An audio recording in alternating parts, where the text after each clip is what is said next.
കൊള്ളാം കൊള്ളാം. ആ സൂപ്പറാണ് സൂപ്പറാണ്. കുഴപ്പമില്ല കുഴപ്പമില്ല. കമ്പാക്ക് ഒന്നും പറയാനില്ല. അതിന്റെ ഞാൻ അപ്പുറത്തും പറഞ്ഞു കംബാക്ക് എന്ന് പറയല്ലോ, പക്ഷെ ഒരു കണ്ടിരിക്കല്ലേ ഇതോടെ അത്രേ ഉള്ളൂ. ഏതാണ്ട് ആ ഒരു കാർത്തിക് സുബ്രാജ് നമ്മൾ എക്സ്പെക്ട് ചെയ്യുന്ന സാധനം ഉണ്ട്. എന്നാൽ നമുക്കൊരു കംബാക്ക് എന്ന് പറയാൻ വേണ്ടിയിട്ട് അത്രയ്ക്കുള്ളതൊന്നുമില്ല. നല്ല പടം അത്രേ ഉള്ളൂ. അവരൊക്കെ കൊള്ളാം, അവരൊക്കെ കൊള്ളാം, അവരൊക്കെ അടിപൊളിയാണ്, അവരൊക്കെ അടിപൊളിയാണ്.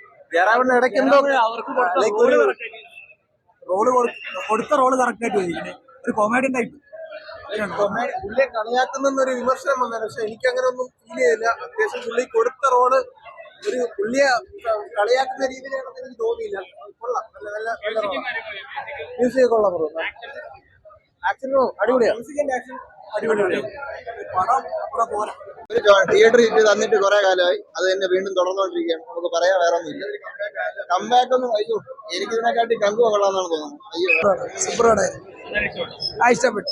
ഒരു ഉറപ്പായിട്ടും അത്രയ്ക്കും, കാരണം ரொம்ப കമ്പയറാണ്. അത്രയും സുബ്രാജിന്റെ റൈറ്റിംഗ് ആണ് സൂപ്പർ. കഥ സ്റ്റോറി വന്നിട്ട് ഒരു വ്യത്യസ്തതയുണ്ട്. അതേപോലെ സൂര്യയുടെ അഭിനയം എത്ര വർഷത്തിന് ശേഷമാണ് ഇങ്ങനെ കാണുന്നത്. ഭയങ്കര സന്തോഷമുണ്ട്, നല്ല രീതിക്ക് ഇഷ്ടപ്പെട്ടു.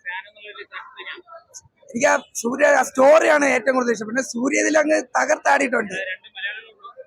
ജയറാം ട്രെയിലറിൽ കണ്ടപ്പം കോമഡി ആയിട്ട് ചില നന്നായിട്ട് ചെയ്തിട്ടുണ്ട്. അൻപ് മകനെ തകർത്ത നോർമൽ മൂവിയാണ് ബ്രോ. നല്ല ഒരു എനിക്ക് പേഴ്സണലായിട്ട് ഇഷ്ടപ്പെട്ടു. നോർമൽ ഒരു നല്ലൊരു മൂവിയാണ്. Lag normally Karthik Subraj films lag കാണുമല്ലോ, ആ ഒരു ഇത് എക്സ്പെക്ട് ചെയ്ത് പോയാൽ നോർമൽ ആ മൂവി ടൈപ്പ്.